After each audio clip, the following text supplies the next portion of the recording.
নমস্কাৰ।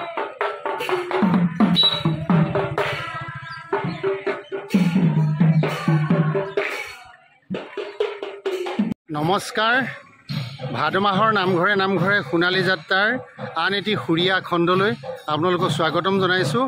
মই বৰ্তমান উপস্থিত আছোঁ মৰিগাঁও জিলাৰ এখনি সুন্দৰ গাঁও। সেই গাঁওখনৰ নাম হৈছে কৰাইগুৰি। এই কৰাইগুৰি গাঁওখনৰ আজি ভাদ মাহৰ আৰু মাত্ৰ এটা দিনৰ পিছতেই সংক্ৰান্তি কাইলৈ হ'ব।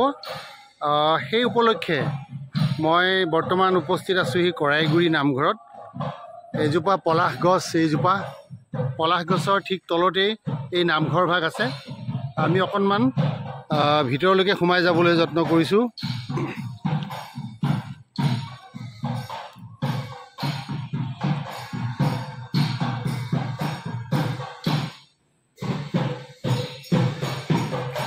ইতিমধ্যে নামঘৰত ভকতনীসকলে নাম প্ৰসংগ কৰি আছে। এয়া বাটচৰাতে দুজনা সিংহ আছে।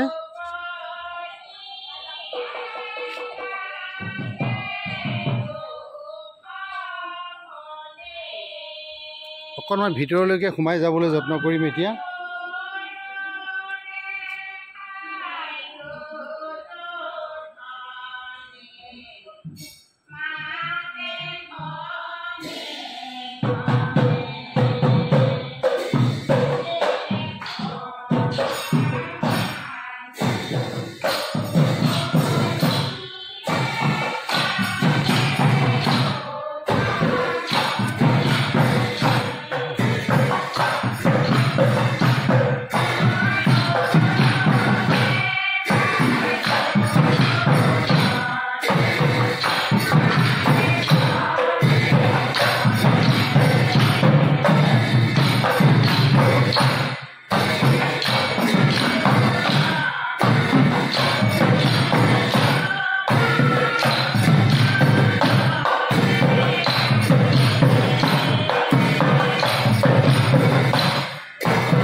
মই এগৰাকী গাঁৱৰ জ্যেষ্ঠ ব্যক্তিক লগ পাইছোঁ।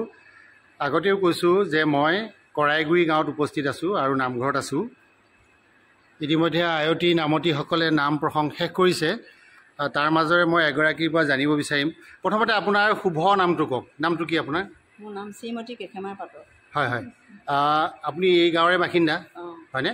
প্ৰথমতে কওকচোন বাৰু যে গাঁওখনৰ নামটো কৰাইগুৰি কিয় হ'ল? এনেই আমি বেলেগৰ পৰা অহা বোৱাৰী হয়, হ'লেও মানে আগৰ আমি আইসকলৰ পৰা বা আমাৰ বয়োজ্যেষ্ঠ আমি দেউতাসকলৰ পৰা জনা মতে আগতে হেনো ইয়াত কৈ গছ বহুত আছিলে। কৈ গছ আছিলে আৰু গাঁৱৰ ইয়াত মানুহ বেছি নাছিলে, দূৰৈত আছিলে।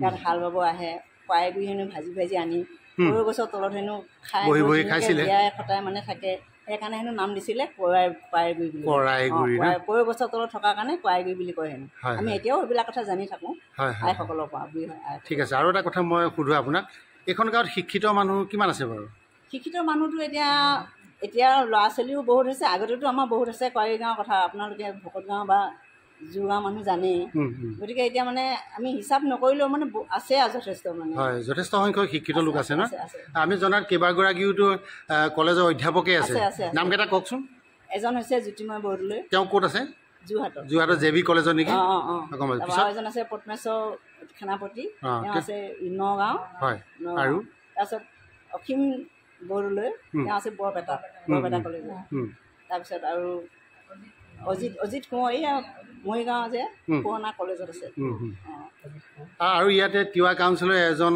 প্ৰতিনিধি আছে নহয় নামটো কওকচোন খগেন চন্দ্ৰ বৰদলৈ হয় ঠিক আছে বাৰু ভাল লাগিল আৰু গাঁওখনত সোঁৱে বাৱে পূৱে পশ্চিমে কিবা থান চান আছেনে আছে কি আছে কওকচোন এটা আমাৰ এতিয়া বামুণ গোঁসাই থান আছে এইখন আমাৰ শিৱ মন্দিৰ আছে তাৰপিছত আকৌ আমাৰ ইয়াৰ কৃষ্ণ আমাৰ হৰি মন্দিৰ আছে তাৰপিছত ইফালে আমাৰ গাঁৱৰ মাজত আমাৰ আই চেমাকালী আই বুলি কয় তাত মানে এখন থান আছে গাঁৱৰ ভিতৰত আচ্ছা এটা কথা সুধোঁ মই আপোনালোক হেৰি শংকৰ সংঘলৈ অহা নে মানে সংস্কাৰিত নে অসংস্কাৰিত নাই আমি একে জনজাতি যে আমাৰ কোনো শংকৰ সংঘে মোৰ এইখিনিতে প্ৰশ্ন এটা কৰিবলৈ মন গৈছে এই যে আপোনালোকে নামঘৰ ভাগলৈ আহিলে এইটো গুৰুজনাৰ সৃষ্টি নামঘৰ হয়নে ইয়ালৈ অহাৰ কাৰণটো কি আচলতে ইয়ালৈ অহাৰ কাৰণটো আমি কৃষ্ণ চৰণত পঢ়ি থাকোঁ যেতিয়া কৃষ্ণৰ গুণনী কীৰ্তন ভাগৱত ভকতসকলে পঢ়ে আমি জানিব পাৰিছোঁ নাপাইছোঁ সেইটো সময়ে কৰিব তথাপি মানে আমি কিছুমান কথা জানিবলৈ বা ভগৱানৰ কথা শুনিবলৈ আহোঁ এনেইতো আপোনালোকৰ ডেকা চাং আছিলে চাগে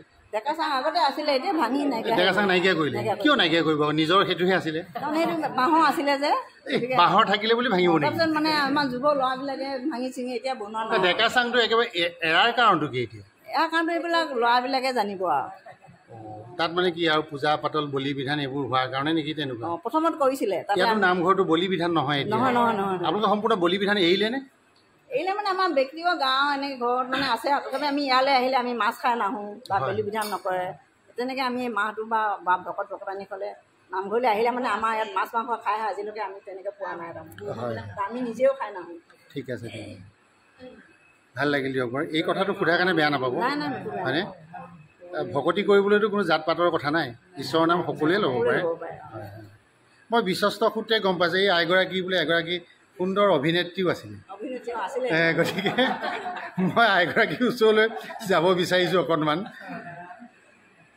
সৌভাগ্য আমাৰ এগৰাকী জ্যেষ্ঠ তেখেত আৰু এগৰাকী অভিনেত্ৰীও বুলি গম পালোঁ সেইবাবে আপোনাক এনেদৰে সম্ভাষণ জনাইছোঁ প্ৰথমতে আপোনাৰ নামটো কওক ৰেৱতী পাটোৱাৰী পাটৰ ন আপোনাৰ ঘৰ ক'ত আছিলে আহঁতৰগুৰি ন জীয়াৰী ঘৰ এতিয়া বোৱাৰী হ'ল কৰাইগুৰি ন ঠিক আছে বাৰু আপুনি যিহেতু অভিনেত্ৰী কি নাটক কৰিছিলে আগতে যাত্ৰা ভাওনা কৰিছিল নে থিয়েটাৰত কৰিছিল যাত্ৰা কৰিছিলে ঠিক আছে কিনো নাটক কৰিছিলে এখন দুখনৰ নাম ক'ব পাৰিবনে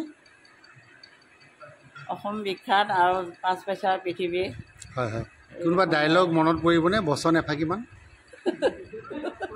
সঁচাকৈ অভিনয় কৰা হাঁহিটোৱে মাৰিছে একদম গোবিন্দ 5 পইচাৰ পৃথিৱী মই এজনী গাঁৱলীয়া ছোৱালী ৰাস্তাৰ কাষত শুকান গছৰ পাতৰ দৰে পেলাই থৈ গৈছে দাদা তুমি আহাচোন মোক তুলি নিবলৈ গৈছোঁ ভণ্টি আৰু তাৰপৰা মদন নাই বঢ়িয়া দিয়ক হাত চাবই এটা দিয়ক সকলোৱে কিমান ধুনীয়াকৈ কৈছে এই গাভৰু জীৱনৰ কথাবোৰ এতিয়াও মনত আছে হয়নে ভাল লাগিলে আপোনালোকক লগ পাই আমি এনেদৰে ভাদ মাহৰ নামঘৰে সোণালী যাত্ৰা কৰিছোঁ আজি আপোনালোকৰ নামঘৰলৈ আহিলোঁ শেষত আপোনালোক সকলোকে পুনৰবাৰ সেৱা ধৰিছোঁ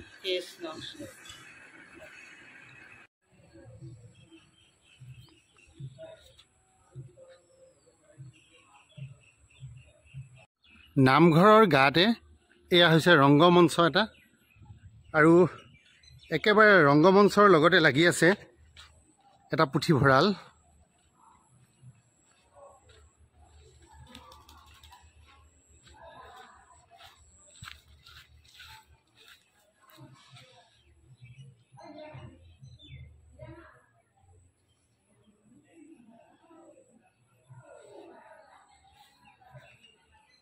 মই আগতেও কৈছোঁ ইয়াত এটা সাংঘাতিক উৎসৱ আছে যে বৰতৰ যিটো উৎসৱ বা বৰত উৎসৱ, সেই বৰত উৎসৱত তেখেতসকলে নাম গাইছিলে। তাৰে এফাকি নাম মই শুনিবলৈ যত্ন কৰিছোঁ আৰু সেইবাবে তেখেতসকলক অনুৰোধ জনাইছোঁ।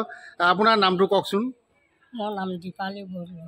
হয় হয়, গাওকচোন এফাকি এফাকি বৰতৰ নাম গাই দিয়ক গোটেই কেইগৰাকীয়ে। হ'ব গাওক। আজি যাম বতকৈ, কালি যাম বতকৈ, বৰতই ভেবেলাও বৰ চাবা জাঙে তেওঁ, চৰতে মোৰ ডাকিলে ইহা নাই এতিয়াও, গাতে মোৰ সনাহত ইহা নাই এতিয়াও। জেঙেনি ধানৈ ঐ চাউল মোৰ সৰু ভাই ঐ, জেঙেনি ধানৰে ঐ চাউল তেলিয়াৰ বাই ৰোৱা ঘৰত পাতিলে ঐ, ভাঙিব নোৱাৰে আউল সেয়া সৌকণাই, কলৈ যোৱা বুক ধনৈ, হাৰে বজা দৈ আই ঐ চাইলো বজিলে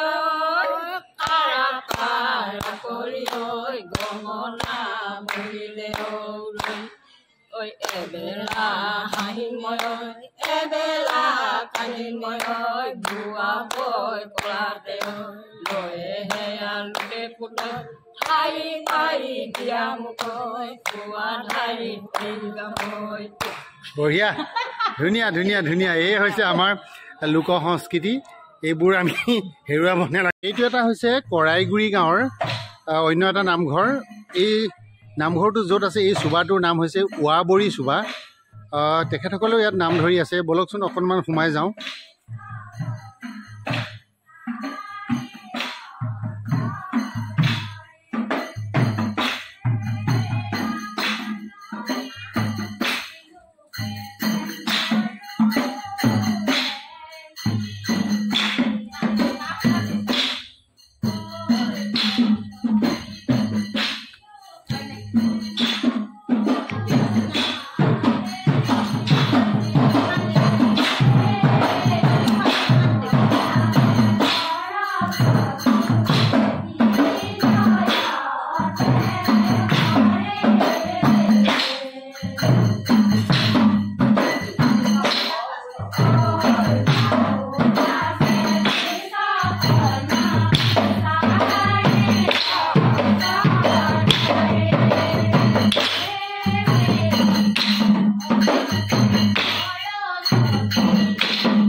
আমি আহি এতিয়া গুণামৰা পাইছোঁহি।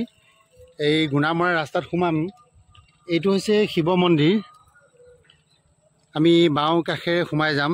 আজি মোৰ ভাদ মাহৰ নামঘৰে সোণালী যাত্ৰাৰ সংগী হৈছে এয়া যোগেন বৰদলৈ।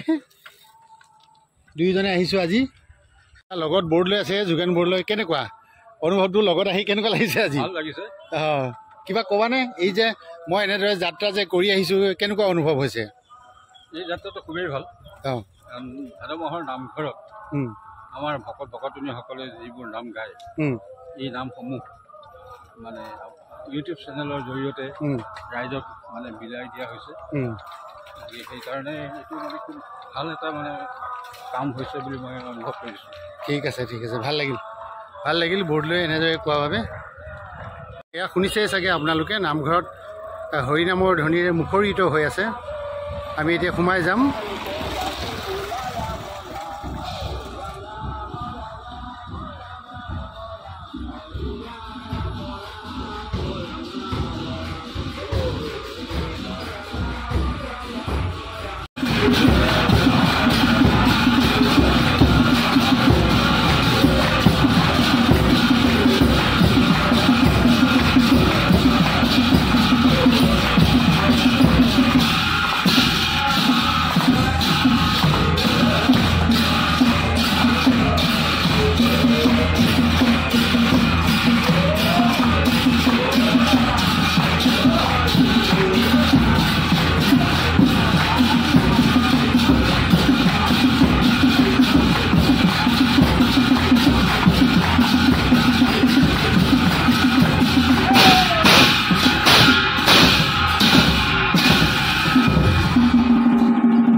আপোনাৰ মহিমা আপুনি বেকত কৰি জীৱক কৰা পৰিত্ৰাণ বোলে ৰাখা ৰাখা প্ৰভু মোক মায়া বাঘে খাই তুমিনা আহিলে ৰাখিত নাই আঁতৰ ভয়ো হৰি বিষয় বিপদে কৰিও ধাও মোক চৰণ কমলে সেই ভকত বৈষ্ণৱসকল এফালেও কৈছে বোলে উপৰি পুৰুষে কৰে যাক আমিও কৰোঁ তাক আমাৰ পূৰ্ণতি কিমতে বঞ্চিব দিনে আদি চিন্তা ভকত বৈষ্ণৱসকল আই মাতৃসকল উপৰি পুৰুষসকলে এনেকৈ ভাদ মাহটো ধৰি প্ৰভু ভগৱন্তৰ গুণানী কীৰ্তন গাই আহিছে আজি সেই উপলক্ষে আজি ভকতনীয়ে নমস্কাৰ জনাইছোঁ। ভাদ মাহৰ নামঘৰে সোণালী যাত্ৰাৰ আৰু এটি সৰু অংশ আপোনালোকক সংযোগ কৰি দিব বিচাৰিছোঁ।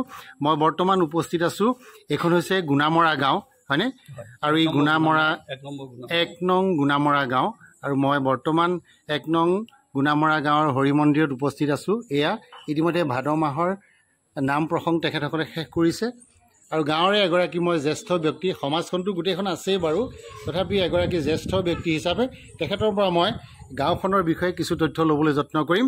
প্ৰথমতে আপোনাৰ শুভ নামটো কওক। ধন্যবাদ ইউটিউবাৰ আপোনালোকলৈ। হয়, মোৰ নামটো হ'ল খগেন চন্দ্ৰ পাচনি। হয় হয়, ঠিক আছে বাৰু। মই য'তেই যাওঁ ত'তেই দুটামান কথা জানিবলৈ যত্ন কৰোঁ। যিহেতু গাঁওখনৰ নাম গুণামৰা, নামটো কেনেকৈ হ'ল? এই নামটো আমি ইতিপূৰ্বে আমাৰ উপৰিপুৰুষৰ পৰা গম পাইছিলোঁ। আমাৰ গাঁওখনৰ নাম পূৰ্বতে আছিলে দীঘলবৰী হেনো, বহু দূৰ দেই, প্ৰায় 4-5 কিলোমিটাৰমান হ'ব গোটেই গাঁওখন ঘূৰিলে। কিন্তু ইয়াত আগত য'ত দীঘলবৰী আছিলে গুণামাৰ আছিলে, সেই গাঁওখনৰ পৰা এটা মস্ত প্ৰকাণ্ড উদ্দণ্ড মানে গুণামুখ আহি হেৰিয়াত গুণামাৰ গাঁৱত ৰাইজে আবদ্ধ কৰি তাক বশীভূত কৰিছিল। সেই তেতিয়াৰ পৰা দীঘলবৰী আৰু গুণামাৰা, আমাৰ ইয়াৰ দীঘলবৰীখন গুণামাৰে নিলে, আৰু গুণামাৰাৰ যিখন আগতে যিটো গুণামুখ আহিছিল যিঠাইৰ পৰা, সেইটো বদলি পেলাই আমাক গুণামাৰা দিলে। গুণামহটো যিহেতু বস কৰিছিল, সেইকাৰণে আমাৰ এই গাঁওখনৰ নাম আগৰ দীঘলবৰী ঠাইত এতিয়া গুণামাৰা। হয়, ঠিক আছে বাৰু। গাঁৱৰ নামটোৰ বিষয়ে জানিলোঁ। আপোনালোকৰ সমাজত কিমান ঘৰ মানুহ আছে? আমাৰ সমাজত এতিয়ালৈকে 40 ঘৰ মানুহ আছে। নামঘৰ কেইটা আছে? নামঘৰ আমাৰ 3টা আছে, 3খন সমাজে হৈ থকা পৰিছে। আৰু সংখ্যা যিহেতু বেছি হ'ল, গাঁওখনো দীঘলীয়া যিহেতু, সেইকাৰণে এটা বুজাবুজিৰ মাজত, গোটেই গাঁওখনৰ বুজাবুজিৰ মাজত আমিও সেইদৰে সমাজে এখন সমাজে সুকীয়া এটা নামঘৰ কৰি লোৱা। হয় হয়, আমি বিশ্বস্ত সূত্ৰে জানিব পাৰিছোঁ এই গাঁৱত এগৰাকী বৰ সচেতন যুৱক আছে, হয়নে? তেওঁ বিভিন্ন অনুষ্ঠান প্ৰতিষ্ঠানৰ সৈতে জড়িত হৈ থাকে। তেখেতৰ নামটো চাগে জানে সকলোৱে, ললিত পাচনি মই ক'ব বিচাৰিছোঁ। তেওঁ যুৱ ছাত্ৰ পৰিষদৰ কিবা যুটীয়া সম্পাদক বুলি আমি জানো। আপোনালোকৰ গাঁৱত তেনেকুৱা ৰাজপত্ৰিত বিষয়া আছেনে? ৰাজপত্ৰিত বিষয়া নাই। প্ৰফেচৰ বা অধ্যাপক জাতীয় কোনোবা আছে? অধ্যাপক প্ৰফেচৰ নাই, কিন্তু শিক্ষক অন্য কৰ্মচাৰী আছে, আৰু ডিফেন্সত বহুকেইজনে আছে। হয় হয়, ঠিক আছে বাৰু। এতিয়া মই জানিব বিচাৰিছোঁ, ভাদ মাহটো পবিত্ৰ মাহ বুলি কয়, কিয় কয় পবিত্ৰ মাহ? মই জনামতে ভাদ মাহটো পবিত্ৰ মাহ বুলি এইকাৰণে কোৱা হয়, আমাৰ যিসকল গুৰু যেনে শংকৰদেৱ, মাধৱদেৱ, দামোদৰদেৱ, এই সকলো গুৰুসকলৰে ভাদ মাহতেই জন্ম হৈছিলে। জন্ম হোৱাৰ ক্ষেত্ৰতেই ভাদ মাহটো অতি পবিত্ৰ মাহ বুলি ধৰা হয়, আৰু সেইকাৰণে তেওঁলোকৰ স্মৃতিৰ কাৰণে, তেওঁলোকৰ গুণানুকীৰ্তন কৰিবৰ কাৰণে আপোনালোকেও জানে যে ভাদ মাহৰ আৰম্ভণিৰ পৰা শেষলৈকে একেৰাহে গোটেই মাহটো আমাৰ নামঘৰত নাম কীৰ্তন কৰি থকা হয়। ঠিক আছে বাৰু। আৰু এটা কথা মই আপোনাৰ পৰা জানো যে এই ভাদ মাহতেই, হয়নে, আমাৰ কিছু কৰণীয় কাম থাকে। কি কৰিব পায়, কি কৰিব নাপায়, অকণমান কওকচোন। এতিয়া সেই সম্পৰ্কত আমাৰ বৈষ্ণৱসকলো আছে। ইয়াত কিছুমান খোৱা বোৱাৰ বিষয়েও আছে, আহাৰ গ্ৰহণ কৰাৰ বিষয়েও আছে, নিজৰ কৰ্মৰ ব্যৱস্থাৰো আছে। যিহেতু পবিত্ৰ মাহ বুলি কোৱা হয়, আমি সৰুৰ পৰা ডাঙৰলৈকে যিহেতু তেওঁ ঈশ্বৰৰ নামতে বতি হোৱা যায়, গতিকে কিছুমান নিয়ম কানুন মানি পেলাই চলা হয় আৰু। ঠিক আছে বাৰু। কাইলৈ সংক্ৰান্তি, কাইলৈৰ প্ৰস্তুতি কেনেকুৱা? কাইলৈ প্ৰস্তুতি আমাৰ তাৰমানে সমাজ যিহেতু আমি দুখন দেখিছে, ওচৰতে এটা নামঘৰ হয়, সিপিনে আছে, সেইখন সমাজে কাইলৈ ধৰিব। আমি ভাগ কৰি ল'লোঁ, একেদিনা সংক্ৰান্তি বুলি পেলাই যদি আমি ধৰোঁ, তাতো এভাগ চলিব, ইয়াতো এভাগ চলিব, হুলস্থুল নহয় জানো, শান্তি কোনেও নাপাম। গতিকে আমি ভাগ কৰি লৈ কালি তেখেতসকলৰ পৰিব, আৰু আমি ঘৰে ঘৰে, কালিতো সংক্ৰান্তি নহয়, বিশ্বকৰ্মাৰ উৎসৱ আছে, গতিকে আমি ঘৰে ঘৰে সেই ভাগটো পালন কৰিম। আমাৰ ৰাইজো ঘৰে ঘৰে তেনেকৈ থাকিব। আৰু ইয়াত আজি কোনোবা শৰাই খলিতা আগবঢ়াইছে আমাৰ সমাজৰে বহুতেই তেওঁৰ ওচৰত শৰাই খলিতা আগবঢ়াইছে, যিটো নেকি শেষত যে এটা আশীৰ্বাদ ধৰা হ'ল, সেই আশীৰ্বাদটোৰ কাৰণে শৰাই খলিতা আগবঢ়ায়। ঠিক আছে, এতিয়া অসমৰ ৰাইজৰ বাবে কাইলৈ সংক্ৰান্তি শেষেই হ'ল ভাদ মাহটো। ভাদ মাহটোত আপোনালোকে এই যে নাম প্ৰসংগ কৰি আধ্যাত্মিক যিটো সুখ পালে, তাৰ বাবে অসমৰ ৰাইজলৈ কিবা এটা বাৰ্তা দিয়কচোন বাৰু, কি ক'ব? আমি বাৰ্তাটো অসমৰ ৰাইজলৈ, অসমীয়া লোকলৈ, আমাৰ খিলঞ্জীয়া লোকলৈ এটাই বাৰ্তা দিম।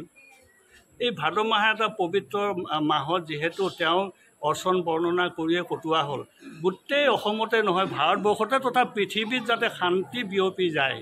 নানা ৰকমৰ অশান্তি বিৰাজ কৰিছে, যাৰ বিনিময়ত আমি যাক আৰাধনা কৰিছোঁ, যুগে যুগে অৱতাৰ হৈ তেওঁ সেইদৰে দুষ্টক দমন কৰি আহিছে। এই দুষ্টক দমন কৰি আজি আমাৰ ৰাইজৰ প্ৰাৰ্থনাৰ জৰিয়তে, অসমবাসীৰ প্ৰাৰ্থনাৰ জৰিয়তে সেই দুষ্টক দমন কৰি সন্তক পালন কৰা এই শক্তিটো এই ভাদ মাহৰ নামৰ জৰিয়তে সকলোৱে অনুধাৱন হওক, ইয়াকে কামনা কৰোঁ। ঠিক আছে, ধন্যবাদ আপোনাক, বহুত বহুত ধন্যবাদ জ্ঞাপন কৰিছোঁ। আৰু গোটেই ৰাইজখনক মই এনেদৰে সেৱা ধৰিছোঁ আৰু শেষৰ বাৰৰ বাবে আপোনালোকক সেৱা ধৰি এই অনুষ্ঠানৰ পৰা বিদায় লৈছোঁ। ধন্যবাদ।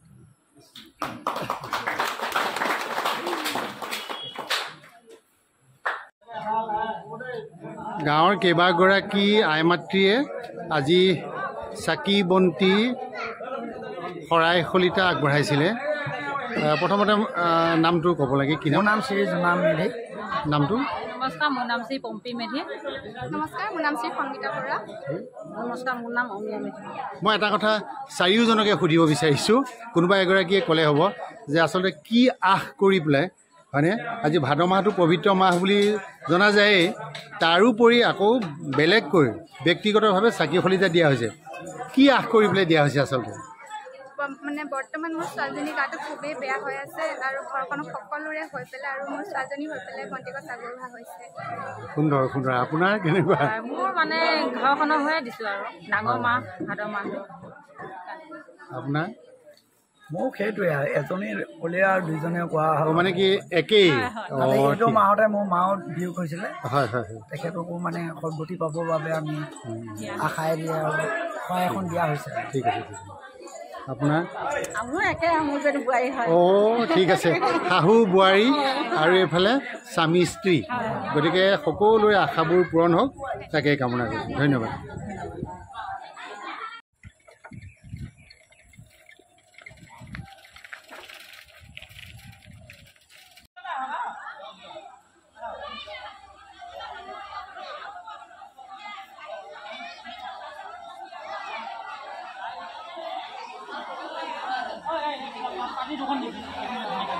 ভাদ মাহৰ নামঘৰে নামঘৰে সোণালী যাত্ৰাৰ অন্য এটি সৰু খণ্ডলৈ আপোনালোকক স্বাগতম জনাইছোঁ। মই বৰ্তমান উপস্থিত আছোঁ গুণামৰা গাঁৱত, 1 নং গুণামৰা গাঁও, হয়নে? ইতিমধ্যে মই 1 নং গুণামৰা গাঁৱৰ দুটি নামঘৰৰ কিছু তথ্য লৈ আহিছোঁ। এই জানিব পাৰিছোঁ যে এই নামঘৰ ভাগেই হৈছে আটাইতকৈ পুৰণা নামঘৰ। বহুত পুৰণা। হয় হয়। এই নামঘৰটোৱে সেইকেইটা সেই দুভাগ নামঘৰ ইয়াৰ পৰাহে ফালি গৈছে। বেছি এতিয়া মানে আমাৰ জনসংখ্যাটো বেছি হৈ গ'ল। হয়। জনসংখ্যা বেছি হোৱাৰ লগে লগে তাৰমানে মানুহ সেইফালে অহা যোৱা কৰিলে চোৰ টকাই দিম বুলিয়ে মানে তেওঁলোকে বনাই লৈছে। আমিও সহযোগ আছোঁ তাত। কাৰণ সকলো এই 3টা নামঘৰ আমাৰ, এইটোৱে আমাৰ এটা জন্মদাতা নামঘৰ। বুঢ়া নামঘৰ। কিমান চনত প্ৰতিষ্ঠা হৈছে এইটো? মই ক'ব পৰা নাযাব, তথাপিও আপোনাৰ 50ৰ আগত হৈছে। 200 বছৰ হ'লনে? 200 বছৰ হ'লনে? মই ক'ব নোৱাৰা কালতে এই নামঘৰ থিতাপি। হয় হয়। 200 বছৰ জড়িত।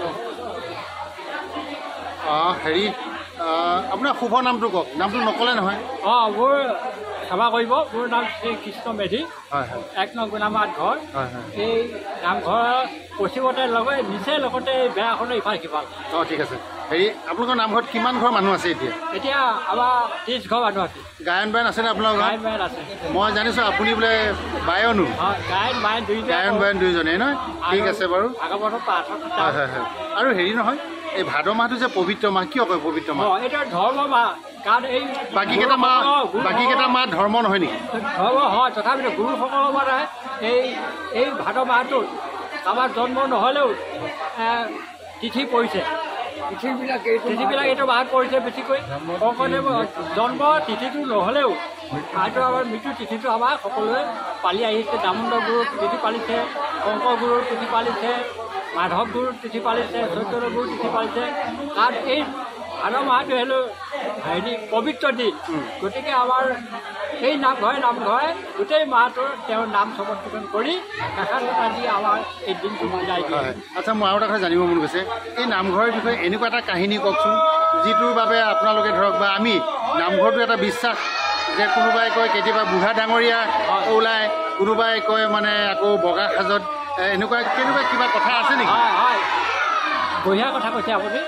আৰু এই যোনে যিটো তেওঁ অসংখ্যাত নাম 108টা নাম, গতিকে তেওঁ ভগৱন্ত যোনে কৃষ্ণ বুলি কৈও তেওঁ গতি পাব, আৰু মাধৱ বুলি ক'লে তেওঁহে গতি পাব, নাৰায়ণ বুলি ক'লে তেওঁ গতি পাব।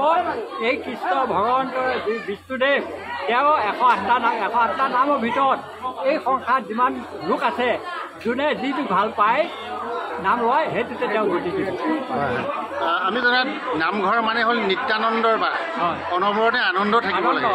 মানে আজিকালি যে ইমান নামঘৰ হৈছে, একেখন গাঁৱতে 4-5টা নামঘৰ, তাৰ অৰ্থটো কি হ'ব? হৈছে মই সেইটো ভাবোঁ অইন নহ'লে জনসংখ্যা বেছি হৈছে। আগতে আপোনাৰ জনসংখ্যাটো খুব তাকো আছিলে, তেতিয়া এটা নামঘৰতে আছিলে। এতিয়া জনসংখ্যা বেছি হোৱাৰ কাৰণে মানে বহলি গৈ আছে।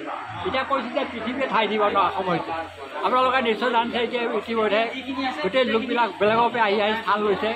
এতিয়া এই সোণাপুৰটো শুনা দেখি আছোঁ, তদুক তেনেকৈ আপোনাৰ পৃথিৱীখনৰ আঙুলি সমান হৈ গৈছে, আমাৰ ঠাই নোপোৱা হৈ গৈছে। সেইকাৰণে আজি এইটো দুৰ্দশা হৈছে। ঠিক আছে বাৰু, ভাল লাগিল। শেষত কওক যে ভাদ মাহৰ এই নামঘৰে গোটেই মাহটো আপোনালোকে এনেদৰে নাম প্ৰসংগ কৰি আধ্যাত্মিকভাৱে আপোনাৰ কি লাভৱান হৈছে? আধ্যাত্মিকভাৱে ঠিকেই লাভৱান, কাৰণ এই আমাক যিবিলাকে আমি এতিয়া কৰি আহিছোঁ, আমাৰ পুৰুষতে এই পুৰণাটিবিলাক আছে নহয়, তেওঁলোকে আমাক দেখা পায় তেওঁলোকৰ ভৱিষ্যতটো মানে আগুৱাই দিব। আৰু আমি দৃঢ় বিশ্বাস ভগৱান যে ইয়াত আছে, আমাৰ দৃঢ় বিশ্বাস, সেইকাৰণে তেওঁ নাম শ্ৰৱণ কীৰ্তন কৰোঁ। আৰু আমাকে দেখা পায় এই সৰু সৰু ল'ৰা ছোৱালীবিলাকে যাতে আগুৱাই যাব পাৰে, এই আশালৈ আমি আগুৱাই দিওঁ। শেষত মোৰ আৰু এটা জানিব লগা কথা, শাওণ মাহটো মানে শিৱ মাহ বুলি কয়, বলবমৰ সাংঘাতিক অত্যাচাৰ, কিন্তু ভাদ মাহত আমাৰ ডেকাসকল আহিছেনে নাই নামঘৰলৈ? আহিছে আহিছে কিন্তু আমাৰ ডেকাসকলে প্ৰায় হেৰি আয়োজনবিলাক কৰিছে। আমি ডেকা বুঢ়াবিলাকে আমি কামখিনিহে কৰিছোঁ। মানে এনেকুৱা বোলে বুঢ়াই হেঁচিলেহে যায়। হয় হয়, আৰু কৰ্তাবিলাক তেওঁলোকে কৰিছে, আমি মানে অৰ্ডাৰ দিছোঁ যে এইটো কোৱা এইটো কোৱা এইটো কোৱা, এইটো নহ'লে নহ'ব লৈ আনা, এনেকৈ কৰি আমাক জোতাই দিয়ে, আমি মানে কাম সেই কৰোঁ আৰু। ঠিক আছে, শেষত এইটো কওক যে ভাদ মাহটো নাম প্ৰসংগ কৰিলে অসমৰ ৰাইজলৈ এটা বাৰ্তা দিয়কচোন যে কি কৰি থাকিব লাগে অসমৰ মানুহে? এতিয়া অসমৰ মানুহে অহিংসা পৰম ধৰ্ম, হিংসা বাদ দি অহিংসা ল'ব লাগে, ধৰ্ম প্ৰচাৰ কৰিব লাগে, আৰু কৃষ্ণৰ নাম শ্ৰৱণ কীৰ্তন কৰিব লাগে। নাম শ্ৰৱণ কীৰ্তন কৰিলে আমাৰ কিছু দুখ পতন যাব, আৰু হিংসা, নিন্দা, অসূয়া, গৌৰৱ, অহংকাৰ এইবিলাক আমি ত্যাগ কৰিব লাগে। আমি নামঘৰত উদ্দেশ্যটো 1 নম্বৰ সেইটো, আমি হিংসা, নিন্দা, অসূয়া এইবিলাক বাদ দি আমি ভগৱন্তক খুজিব লাগে, তেতিয়াহ'লে আমাৰ জগতখন পবিত্ৰ হ'ব বুলি মই ভাবোঁ। ঠিক আছে, ধন্যবাদ। আপুনি ইমান ধুনীয়া কথা ক'লে আৰু এনেদৰে তথ্যখিনি দিয়াৰ বাবে পুনৰ ধন্যবাদ জনাইছোঁ, আৰু আজিৰ এই খণ্ডটোৰ পৰা অকণমান সময়ৰ বাবে বিদায় লৈছোঁ।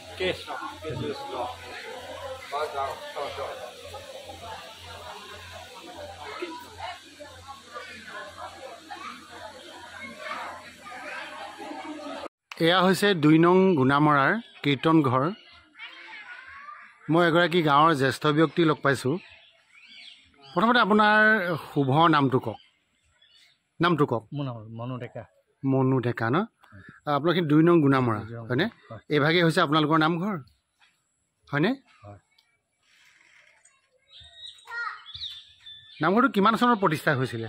প্ৰতিষ্ঠাটো সেইটো নাজানো কিমান দিন হ'ল। হয় হয়, বহুত দিন নামঘৰটো। হয়, হেৰি ভাদ মাহৰটো নাম প্ৰসংগ হৈ আছে? ডেইলি সদায় হৈ আছে ন? কাইলৈ হ'ব চাগে? কাইলৈ সামৰণি হয়নে? ঠিক আছে দিয়ক বাৰু। হেৰি গুণামৰা গাঁৱৰ নামটো মই গম পালোঁ, এইখিনি 2 নং বুলি কয় নহয়নে? ঠিক আছে দিয়ক।